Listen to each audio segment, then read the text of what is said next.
Today's workshop is Special Education Rule Changes Series Part 3, Specific Learning Disability Changes.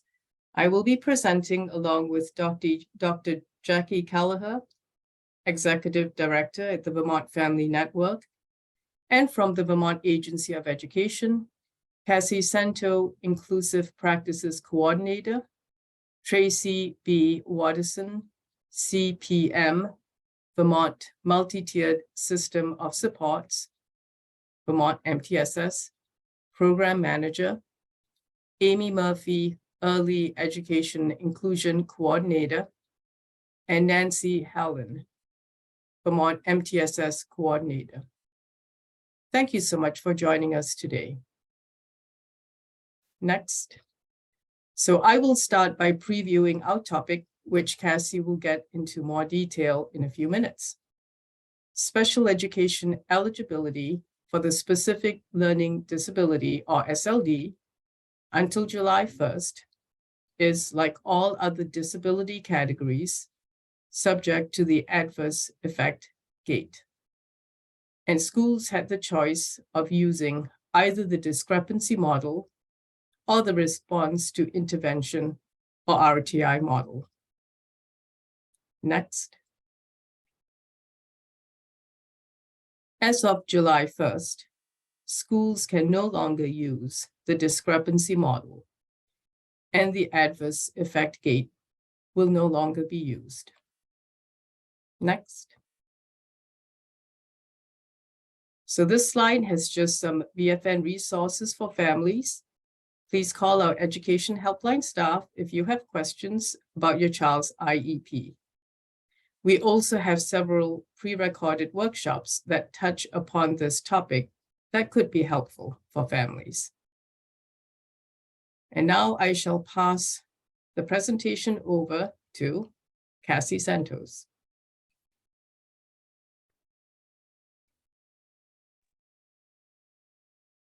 Hi, everyone. So we're going to start off today with an overview of specific learning disabilities. We'll talk about the changes in eligibility for this disability category, and I will share some resources that the AOE has created to support districts. Then I'm going to turn this over to Jacqui and then to Tracy Watterson. So an overview of a specific learning disability, or SLD. It is one of the 13 disability classifications under the Individuals with Disabilities in Education Act, or IDEA, and it is the most common eligibility category through which students receive special education services. Vermont refers to the federal definition for specific learning disability as defined in IDEA, which defines a specific learning disability as a disorder in one or more of the basic psychological processes involved in understanding or in using language, spoken or written, that may manifest itself in the imperfect ability to listen, to think, speak, read, write, spell, or to do mathematical calculations. Next slide. Specific learning disability includes conditions such as perceptual disabilities, brain injury, minimal brain dysfunction, dyslexia, and developmental aphasia. SLD does not include a learning problem that is primarily the result of visual, hearing, or other motor disabilities, intellectual disability, emotional disturbance, or environmental, cultural, or economic disadvantage. Next slide. I want to explore this rule change by bringing us back to the beginning. So just a quick overview of the history of SLD and the discrepancy model. In 1975, the federal regulations associated with what is now IDEA mandated specific procedures to identify students with SLD. It was created so that schools would have a way to figure out which students were eligible for special education. And so for decades, schools were required to use the discrepancy model. Each state, based on the federal guidance at that time, defined its own specific criteria for SLD identification. Every state set its own criteria and specific procedure for severe discrepancy, and that used a calculation that often included test scores, student age, and other criteria, and determined a threshold for discrepancy that would determine whether or not a child would be eligible for special education services. So in 2004, when IDEA was reauthorized, that changed. The law now says that states can use the discrepancy model if they choose. However, it allows them to use other models instead of or along with the discrepancy model. Essentially, IDEA changed the federal requirements for evaluations for special education under the category of specific learning disability and afforded states more flexibility to select among other methods. It encouraged education professionals to use more than one data point to determine eligibility and encouraged the use of research-based methods separate from the discrepancy model. The change was intended to help schools identify children with learning differences earlier and get them the specific kinds of help they need. Next slide. So in Vermont, the discrepancy model will no longer be allowed. And I want to just look at this rule change section by section, and then we'll go over some resources. And so this is the first part of the rule change. What you'll notice on the slide is some differences in the text, and that's just to help us see what is changing. So the first piece with plain text does not have a change. It reads, in making the determination that a student has a specific learning disability, the LEA will decide. And here's where you'll notice that the discrepancy model option is being removed from the rule. Then it reads, the LEA will decide whether to use a model based on whether the student responds to scientific research-based intervention. That's always been part of the rule. And then the final part there in italics is new to the rule. And it reads, or to use a model based on other alternative research-based procedures for determining whether a child has a specific learning disability. So within this rule, each LEA is responsible to identify the method for use in the LEA for determining if a student has a specific learning disability. And that might include multi-tiered systems of supports, response to intervention, positive behavior support approaches, or a combination of those or of other research-based approaches. Next slide. The next section of this rule is on this slide here, and you'll notice that that entire first sentence is crossed off. This is the part of the rule that talks about adverse effect. So when using a discrepancy model, the EPT will document that the student exhibits a discrepancy of 1.5 standard deviations or greater between ability and expected levels of performance in one or more of the basic skill areas. So that entire sentence has been removed, and it now reads, eligibility determinations for a student who is determined to have a specific learning disability will not be required to include an assessment of adverse effect as outlined in Rule 2362. So just for reference, that's the rule that we talked about last week about adverse effect. We're no longer operating off the discrepancy model, and when considering SLD, adverse effect is assumed within the diagnosis of the disability. So while we're still analyzing the measures and determining adverse effect, that 15th percentile threshold is gone for all disability categories, and the existence of adverse effect is assumed within the diagnosis of SLD. We're going to look at a visual in a minute that hopefully helps show how this works. Next slide, please. And this is the last section of the rule, which really hasn't changed much. That plain text is the rule as it read before and as it reads now, and the only difference is we have again removed the option to use that discrepancy model. Next slide.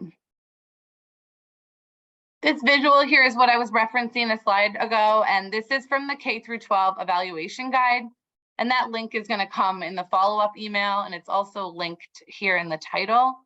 I just think this is helpful when breaking down the process and the differences in the process for SLD.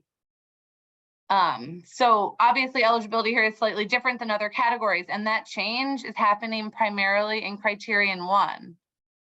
So for all other disability categories, except for deafblindness, which we'll get into next, criterion 1 is simply, does a disability exist? And in the case of SLD, the process of determining the disability encompasses criterion 1 and also criterion 2, is there an adverse effect? Because that part is integral in the definition of SLD. So therefore, there's no separate criterion related to adverse effect. Next slide. There's also this image within the guide to help explain the criterion for deaf blindness. This was a question that was mentioned at our last town hall, so I just wanted to bring this image to everyone's attention. Again, you're going to notice criterion 2 is missing. It is embedded with criterion 1. It reads, when combined, causes severe communication, developmental, and education needs that they cannot be accommodated in special education programs solely for children with deafness or children with blindness. So these two visuals, along with one more visual, which lays out the process for all other disability categories, can be found in that guide. Again, that will go out in email to everyone after this session, and it's also linked in the title. Next slide. An additional resource I want to share from that guide are disability characteristic checklists, which walk teams through characteristics for each disability category. This is just a snippet from the checklist for SLD. But again, that link is here in the title, and it will also come out to you in that email. Next slide. This is another checklist to support evaluation planning teams as they create a plan and report for a student under the disability category of SLD. This is also from the evaluation guide. There's just a lot of really great resources embedded in that guide that can help with this process. Next slide. I also just wanted to share guidance released last year by the AOE related to evaluation planning team members and their typical responsibilities within that team. This document is specific to SLD evaluations, since there are some differences within this disability definition related to who must be present at the meeting. Next slide. And the next resource is an SLD eligibility checklist. So when teams are determining final eligibility, this is another tool very specific to this disability category that your district might use when discussing eligibility. And next slide. So before I turn this over to Jacqui, I just want to remind everyone of this webpage. All the resources I just shared and more live here on this page. We're still waiting on a couple of new items to be uploaded, and we don't really have time to go through this entire forum because there are a lot of resources there. My contact is here as well, so just please reach out if you have questions. I'm happy to connect with you and support you all as we embark on the rule changes. And I'm going to turn it over to Jacqui now on the next slide. Good morning, everyone. I'm Jacqui Kelleher, Executive Director of Vermont Family Network. I'm also the parent of 4 now adult children with disabilities. So I have been a parent member of the IEP team for many, many years. And I just wanted to take an opportunity to go back to the forums that we talked about at our last workshop and say a few things about assessment for parents to be able to consider.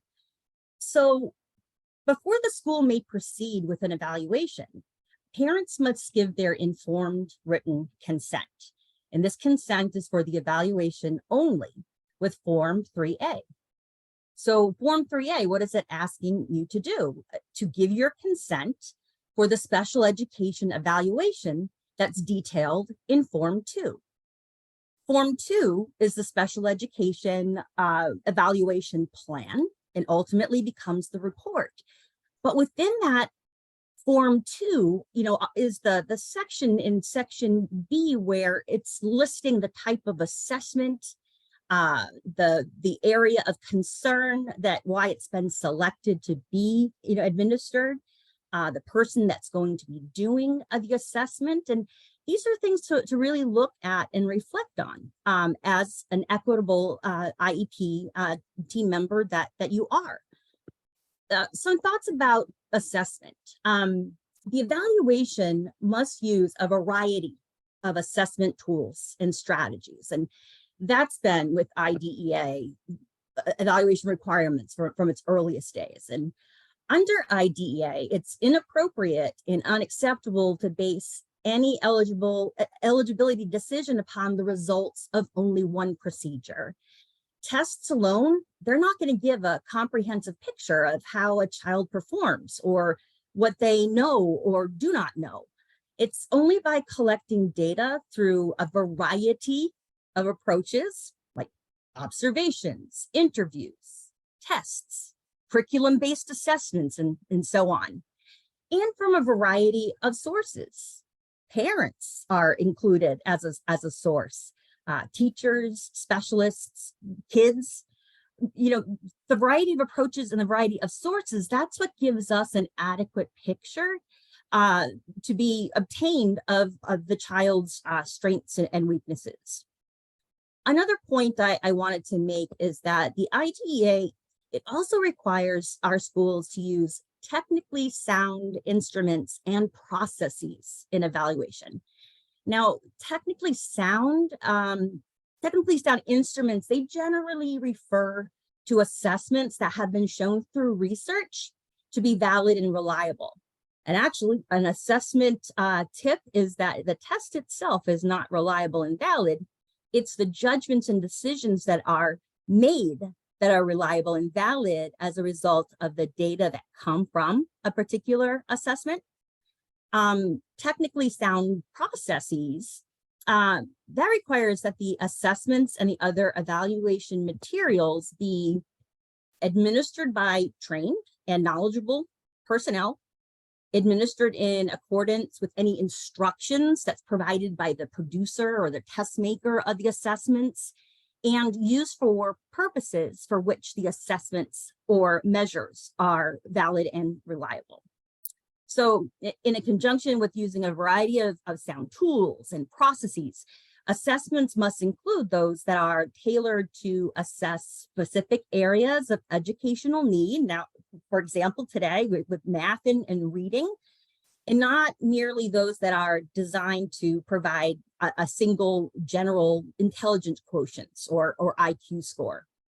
Now, taken together, all this information can be used to determine whether the child has a disability under IDEA, the specific nature of the child's needs, and whether the child needs special ed and related services, and if so, to design an appropriate program. So just in conclusion with doing, when you get your Form 3A, to do your informed consent, really do look at the type of assessments that are included in Form 2 with the evaluation plan. Some of the questions I asked as a parent, is this test or assessment necessary? What will the data tell us? How is this aligned with the areas of the suspected disability that we're talking about? Or why aren't we assessing X, Y, or Z? Does that information already exist?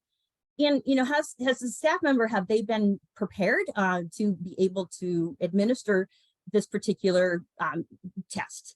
So in the future, if you all would like us to host an assessment 101, we'd love to be able to help further this conversation. Let us know. Again, much appreciation to the Agency of Ed for sharing all this information today. Thank you. Next slide.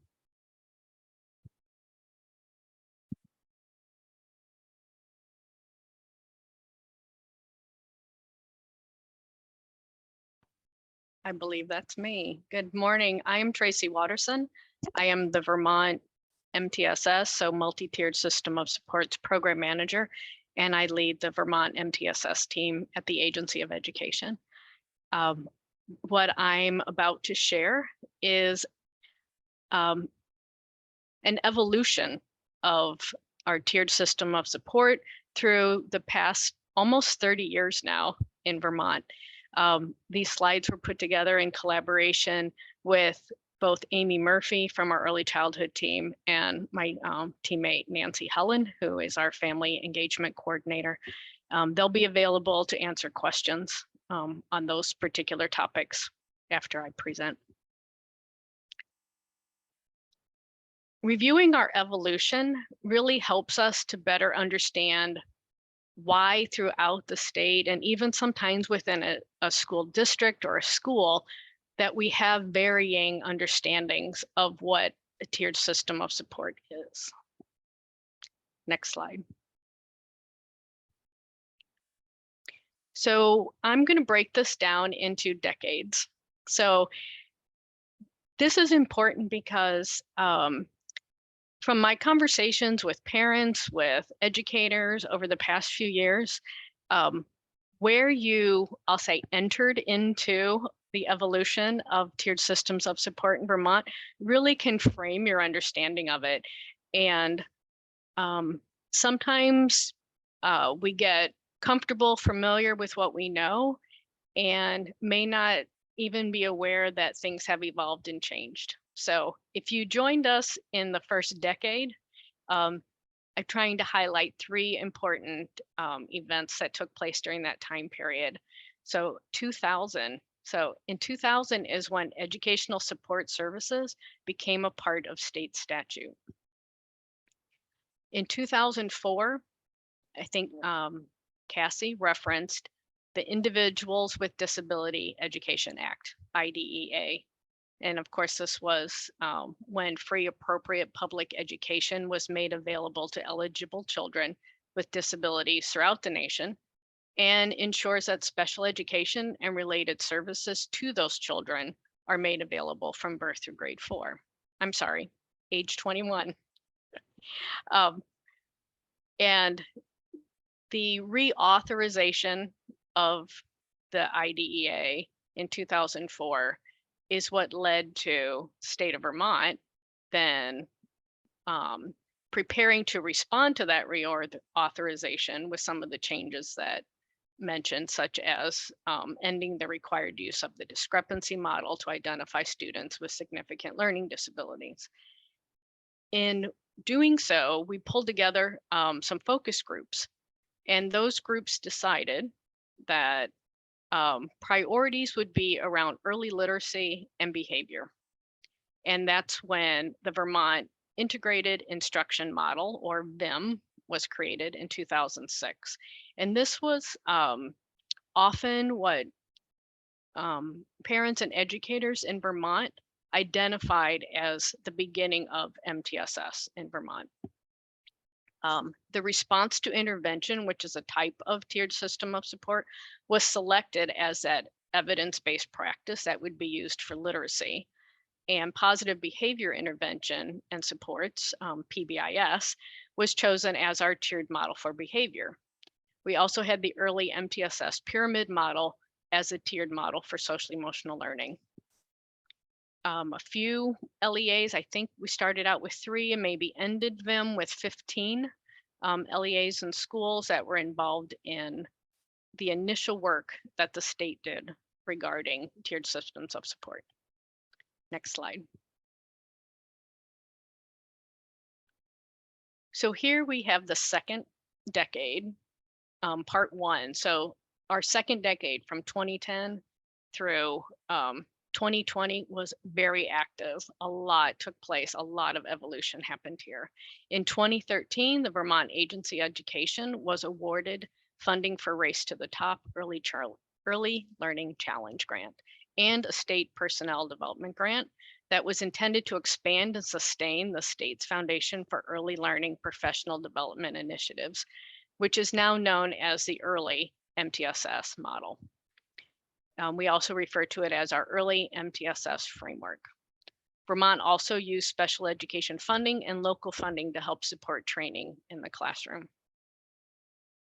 In 2014, we have Act 166, the Universal Pre-Kindergarten Education Act, that was passed. And this provided all 3, 4, and 5-year-olds not eligible for kindergarten with public education for 10 hours a week for 35 weeks per year. This was within the home, but also allowing to receive related services in any pre-K setting. And it's these mixed delivery partnerships that allow school districts to provide more options for each and every child, particularly children with disabilities, to participate in the regular education settings with their same age peers. In 2014, we had our first field guide. And you'll notice here it says MTSS RTII field guide. It is a time when we were already beginning to transition from a focus just on RTI being a model for literacy and PBIS being a model for behavior, to looking at a response to interventions and instruction. So we've broadened the scope of what we're looking at. And by the first half of the second decade, as I mentioned, VIM had expanded to 5 supervisory unions, and now the goal was to continue to scale this up throughout all our schools. So we did learn a few lessons from VIM, and you always want to learn from what's working, what's not. So what we learned as we move forward with this field guide was that we needed to strengthen the core at the universal. We need to be able to provide professional learning regarding what instruction, interventions, and different levels of support were going to be made available to all students. We needed to better identify what were the critical components of a tiered system of support, to emphasize the importance of leadership teams in establishing this work, and external systems coaches. So looking at the system itself, that infrastructure that would support the changes that needed to be made and the ability to better provide equity and sustainability. And so as part of our state personnel development grant, sometimes you'll hear it called SPDIG, the AOE contracted with Vermont's Reed Institute, which is now Partnerships for Literacy and Learning, to convene a group of stakeholders and create this field guide. And these were the state guidelines to the field around MTSS in the state of Vermont. Next slide, please. In 2016, the Vermont MTSS team was formed. That's the team that I lead. We are a team of 5, and we primarily support district and leadership teams in designing the infrastructure that will support a tiered system of support for all students. We are one of 3 teams in the Student Support Services Division, so we work very closely with our early childhood and our special education team. Our mission is to support educators and families in utilizing the framework, in using data to make decisions, and to support all students, pre-K through grade 12. In 2018, Act 173, and it's now referred to as Act 173 of 2018. I believe there's an additional Act 173 now. This was intended to enhance the effectiveness, availability, and equity of services provided to all students who require additional supports. I'd like to emphasize that we really do mean all students, and additional supports means any student, not just those with identified disabilities. In 2019, we developed our current field guide. These are our guidelines to the field. It's an expanded edition from 2014 that supports schools and school districts in designing comprehensive systems so that knowledge, information, and expertise are embedded in the school system to provide equity of outcomes for each and every student, and also sustainability of efforts. Next slide, please. And here we are in our 3rd decade. Couple of key elements here is the Early Childhood Action Plan. This originated in 2013, along with the Vermont Early Childhood Framework, which is an updated VCAP, and someone could put that acronym in the chat. I'd appreciate that. It's a structure around which to build coordinated action across public and private stakeholders throughout Vermont. It centers around making measurable changes in early childhood outcomes through the identification of common goals, strategies to reach those goals, and the use of common language to align initiatives. It is built on Vermont's guiding principles, which articulate our commitment to fully include each and every child and their family in a continuum of meaningful experiences that ensure health, mental health, safety, happiness, and success now and in the future. You'll see the next event in this decade is our continued work on early MTSS scale up. So in 2022, the AOE's early education team started work with nationally renowned Pyramid Model Consortium to scale up early MTSS across Vermont's universal pre-K programs. And they will start this year to include IDEA Part C, which is birth to age 3, and IDEA Part B, ages 3 through 21. Additionally, in 2023, the AOE will collaborate with the Child Development Division and the Division of Department of Mental Health within the Agency of Human Services to expand early MTSS across all early childhood settings in Vermont. And our last bullet or section there is on the continued expansion and improvement of the Vermont MTS framework, which is ongoing.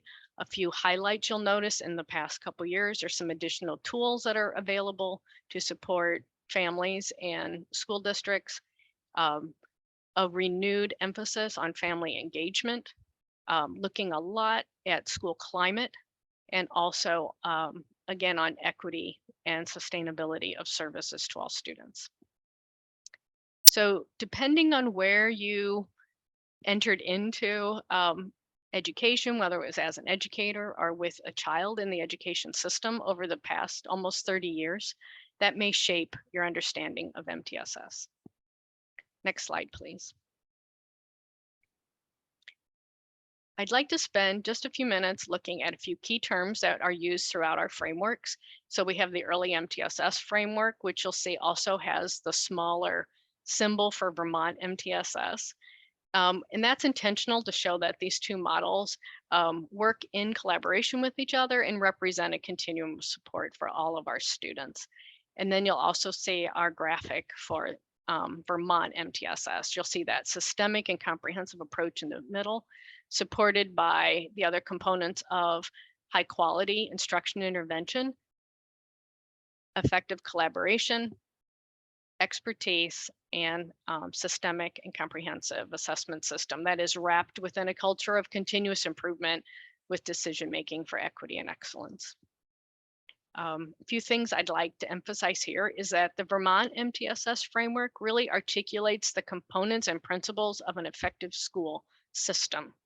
And it's really necessary to provide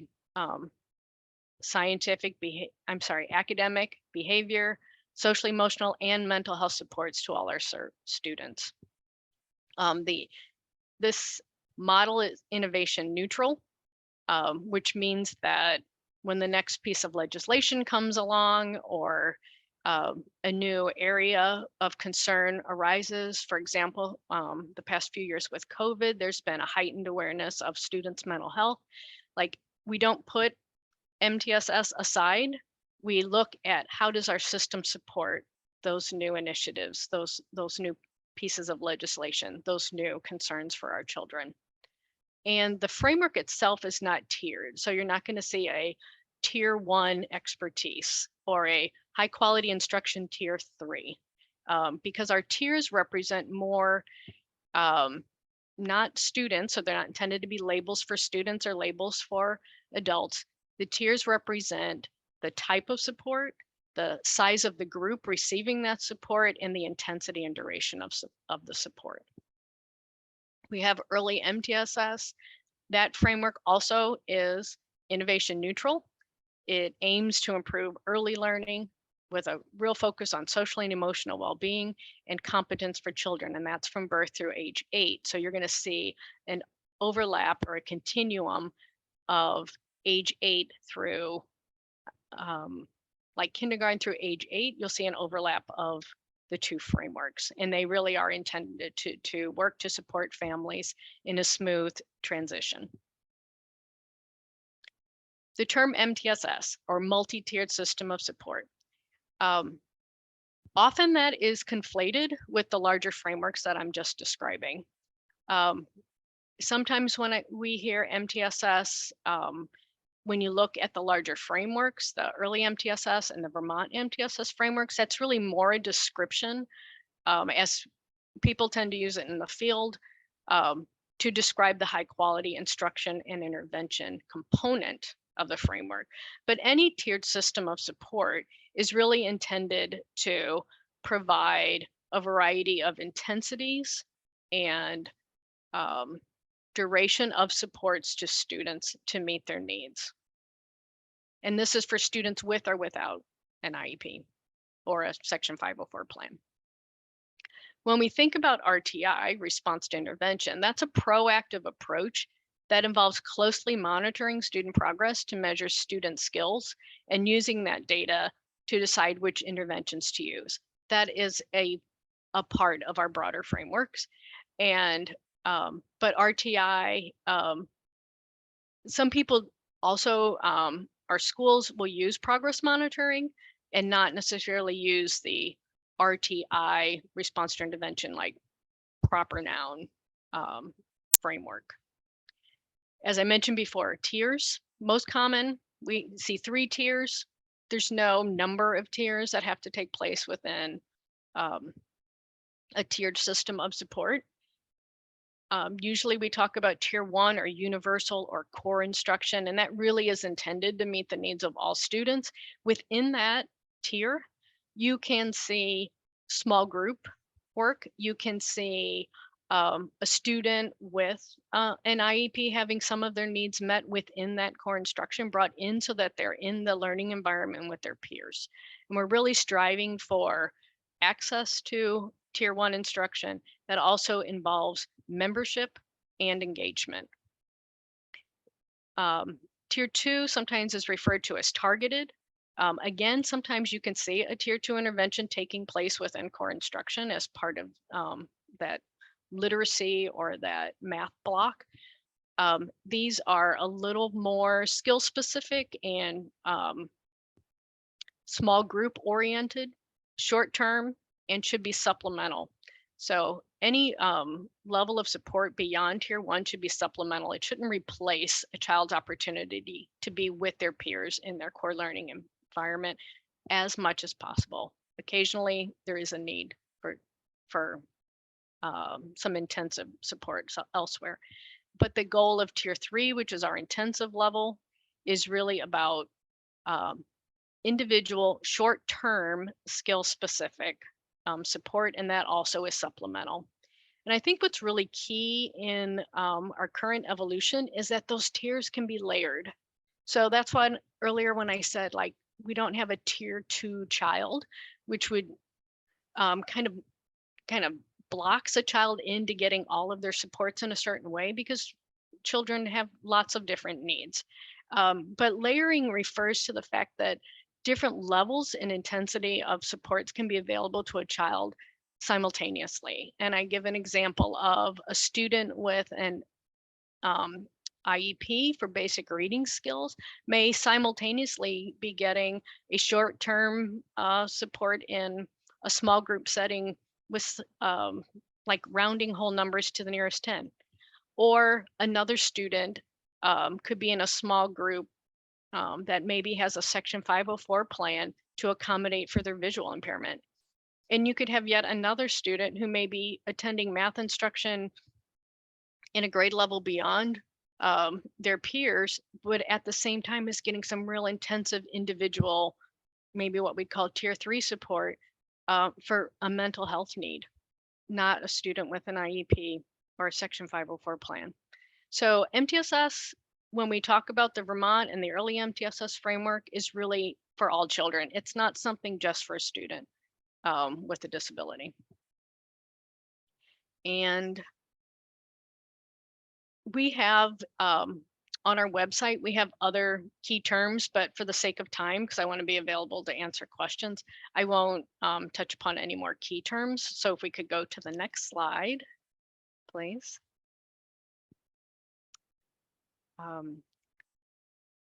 I think I've said a lot of this. I just want to make sure that I emphasize that we really believe that when administrators model that all students learn and that every child is the responsibility for every staff member. So all students are general education students. Some general education students need additional supports. That every staff member really believes it's their responsibility, that it's that culture that provides every student with the differentiated and intensified assessment, instruction, and intervention that they need to be successful at school. Next slide, please. Offering a few resources here. These are links when you have access to this PowerPoint slide. The early multi-tiered system of support, Amy Murphy's available to answer questions, or you may contact her via email, but that's a link to the early multi-tiered system of supports slide. Vermont MTSS, we also have a website On our website, we have you'll see 9 little images. We call those widgets. Each one of those, when you click on it, brings you deeper into more resources. So if you're curious about other things related to MVSS, please look there. For parents, family, and community engagement, we actually have a dedicated web page with just an enormous number of resources. Nancy Hallen, my teammate who's on this call, is available to answer questions there or support you. And one resource on that page we wanted to highlight is a family engagement for IEP team members. It's focusing on ensuring meaningful participation for families. And I will pass the presentation back to whomever's next.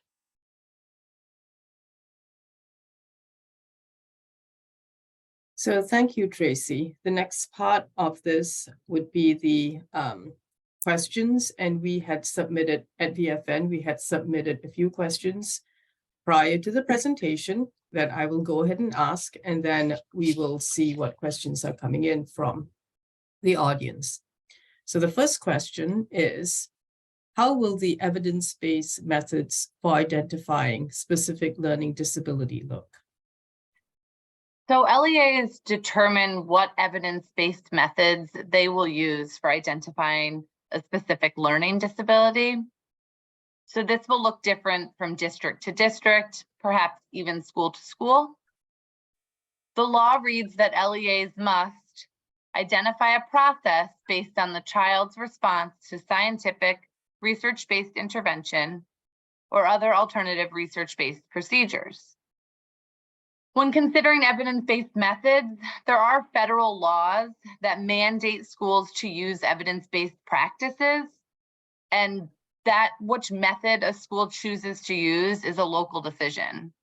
It's often based on a variety of factors in terms of how evidence is leveled and deemed as research-based. And that leveling considers the research that backs up a certain practice, and that includes demographic information, which may or may not support the use of an intervention as evidence-based depending on the population. So this can become a really complex topic, and we have a guidance document related to evidence-based methods or practices that is going to go out in the email after this session. Okay, thank you, Cassie. We have heard a lot about the pattern of strengths and weaknesses. So what can you tell us about that? This is one approach that districts or schools might use when identifying a specific learning disability. In this approach, data is used to determine why a student is performing poorly, and the process examines patterns of cognitive strengths and weaknesses in relation to specific academic weaknesses. There are varied methods of implementation, but essentially teams are identifying an academic need in one of the areas found in federal guidelines for SLD. They're determining if this is an area of cognitive weakness that has a research-based link to problems in the identified academic area, which then establishes whether or not there are cognitive areas which are average or above, and then you're analyzing those findings for a pattern that will rule out or confirm the presence of SLD. Full transparency for everyone here, I am not an expert in this area, and that is the definition I was able to pull from the AOE created resources, which again, that's going to come out in the email after this. There is a lot of literature on the patterns of strengths and weaknesses, and we'll send some other links that might be a good starting place if you're wanting to do a deeper dive into this method. Cassie, just as a follow-up, is there an expert at the Agency of Education around these tools? I'm not certain when it comes to patterns of strengths and weaknesses, but that's something I can look into, Karen, and yeah, a good question to know. Yeah, as well as just all the different ways of evaluating, as well as the different methodologies of teaching literacy. Whether or not AOE has an expert in that area, that would be great to know. So, are there other RTI methods for identifying specific learning disabilities, and what might they be? When identifying and examining if students have a specific learning disability, The law instructs that districts use a process based on a child's response to scientific research-based interventions. Like I already mentioned, districts and individual schools, they might be using a variety of scientific and research-based interventions to support students and identify when they need an intervention or if a disability is suspected. There are some elements that are represented in the process for identifying a specific learning disability, and two of those elements are analyzing if the student is demonstrating a lack of adequate achievement and progress. So students' current levels of performance are typically documented and then repeatedly assessed over time to provide the evidence that educators use to make decisions about students. So identifying a specific learning disability is expected to be integral to a school district process in determining if a student responds to instruction, which should also include screenings applied to all students to identify those who are not making academic progress. So we also have a guidance document on this topic that dives deeper into some of these elements, and that's also going to go out in the follow-up email. Thanks, Cassie. So we have run through our predetermined list of FAQs. So Martha, are there any questions that are coming out? And folks, please feel free to put any questions you might have in chat, and Martha will read them out. Thank you. There are actually quite a few questions, so I will start. Bear with me.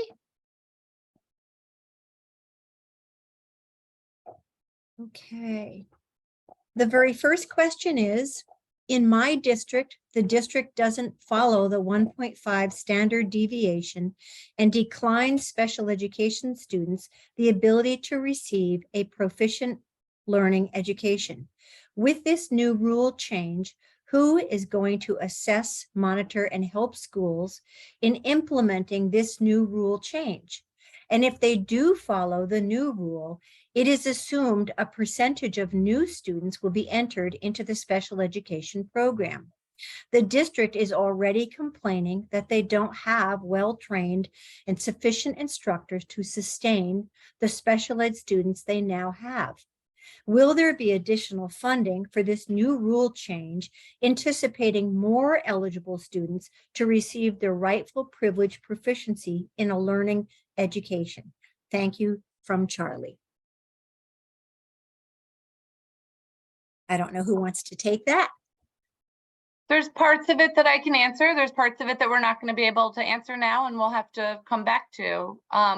In terms of monitoring or helping the schools in implementing the new rule change, I know Jacqui touched on monitoring a little bit last week, and we can share some of those resources again in terms of how the state monitors compliance with rule changes.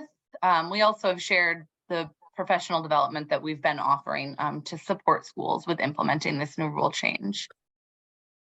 In terms of the staffing shortages and the funding available, I really can't speak to the funding piece, but I will put that question in with our financial advisor for special education funding. I'm not certain if anyone else from the AOE has anything to add in regards to this question. Thank you. Okay, next question. If MTSS has been around for decades, why are schools still unable to implement it? And the person wrote that they thought this was probably a reason for the delay of the rules. Tracy? Thank you. I will see if I can respond. We look at the Vermont MTSS framework as the infrastructure and not as something that can be implemented. It's not a program. It's not like if you do these 5 things, you're doing MTSS. And kind of when I was talking about the evolution, like I would almost have to have a one-on-one conversation with whomever asked that to find out what is your understanding of MTSS. Based on our annual Vermont MTSS survey, which ask principals to respond to a series of questions about their system.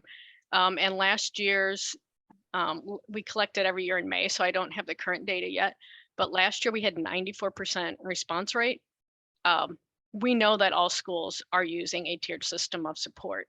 Now, it doesn't look exactly the same, nor would we expect it to. It's not cookie cutter. It's more about continuing to improve and expand upon the system that you have. And there, in addition to the special education monitoring, my team provides technical assistance and ongoing support to school districts, sometimes through other grant opportunities, and sometimes because they've reached out to us for a support, or we hear of a need and we reach out to them to offer support. Thank you. Next question. Please explain what the renewed focus on parent engagement is.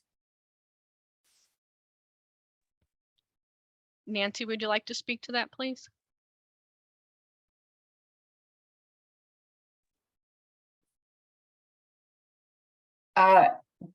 Well, if you're talking about what the rule change new focus is, then that would be the Form 2 and 3 that have been gone over in the past. So I'm not clear on the question. And if Cassandra, if you want to take that on, or Nancy, I defer to you, but the person who asked the question could certainly correct me. I used that phrase earlier, and so I thought they were referring to me, saying that our framework has a new vision about, or renewed emphasis with family engagement. For example, your role as our family engagement coordinator and the creation of our family engagement community website. Thank you. so I will, yeah, I can add to that then, if that's the focus you think this person is asking, and if the person wants to clarify, that would be great. So at the AOE across divisions and teams, there's a lot of ways that it's really important to partner with families and family members. And so we've been trying to strengthen that. The focus of the Parent, Family, and Community Engagement webpage is to bring as many resources that the AOE has as far as requirements and also guidance to one spot, so folks don't need to hunt for them around the different divisions. Family engagement is crucial to equity work and meeting the needs of all students, and supporting families and in thinking about and working with families on how to support students within their home environment around learning and make it more a comprehensive partnership. And so that's where the family engagement work is coming out of. And it as a member of the VTmtss team, where we're looking at the systems work, it is involving how family engagement is embedded within the systems of schools and education systems, and thinking about ways to support the schools and what are the families asking for, what are the families, where are the gaps within the family engagement work, and how can we support that, and through tools or technical assistance. And I see Amy has her hand up, so passing it to Amy. I just wanted to add that, for the early education team, it's also embedded in a couple different ways. In our early childhood special education IEP, we have our early child outcomes, and we greatly emphasize the need for that parent input that's built into the IEP. So that's on the special education side of things. And Katie McCarthy is on this call. She can expand on that if she would like. But for early MTSS, under that system, under that framework, early MTSS framework, we have critical components, and and kind of to go back to Karen's earlier question, you know, why does it look different? Why does it take so long? Why does it seemingly take so long? I mean, we say to really have a system with each of those components running like in a full implementation. I mean, it takes years to really get that going.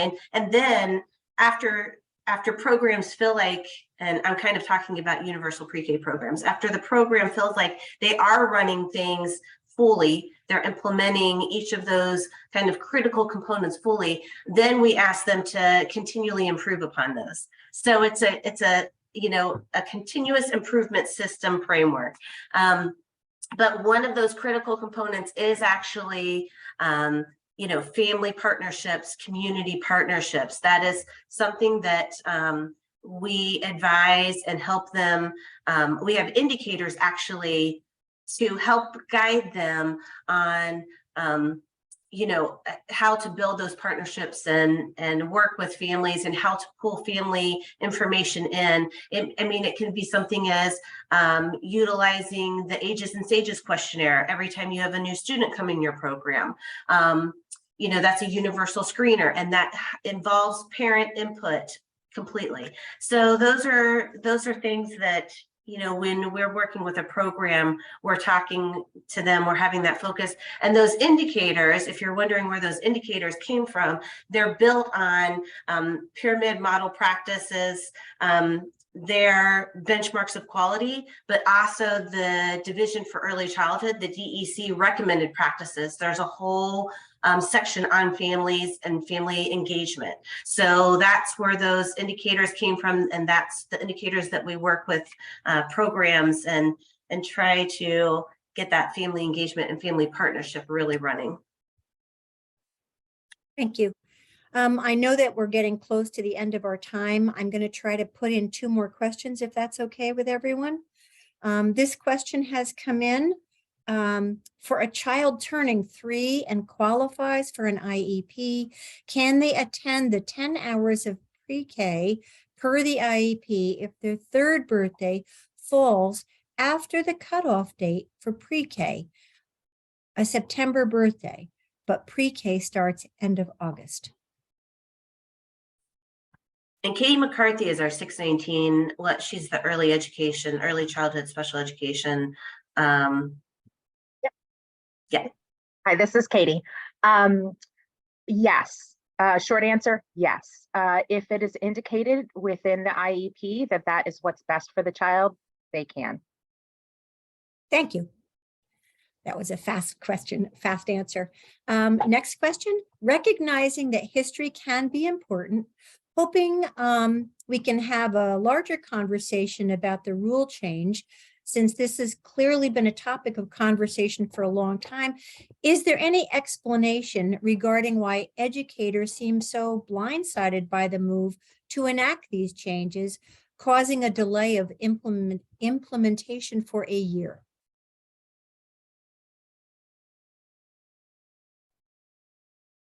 I can only speak for myself here. I was not with the agency at that time and am unable to articulate an answer to that question, but happy to bring it back to the team.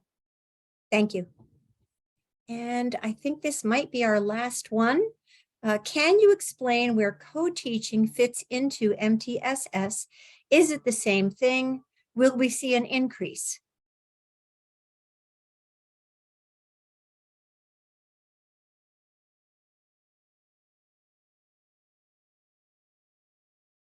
I can take a step in that direction, but I encourage our special ed colleagues to join in. There's co-teaching like as a proper noun, and then there's co-teaching, you know, collaboration. It certainly fits within the Vermont MTSS framework, the idea of your collective expertise. You're bringing your experts together. You're trying to bring any related services and other supports into the universal classroom as often as possible, so that both the classroom teacher can learn additional skills to use even when they're not, when the student is not with the person with the expertise, But then there are other children who may benefit from some of those same strategies as well. So that's the answer I would have. It's welcome to be a part of it. It's encouraged. All right. There we go. Sorry, my computer was giving me a hard time unmuting. The only piece I can add to that is technically for co-teaching to be counted as a service, schools are supposed to fill out an application that has some different components to it that we don't have time to cover here. So in terms of it counting as a service on an IEP, there is a process associated with that.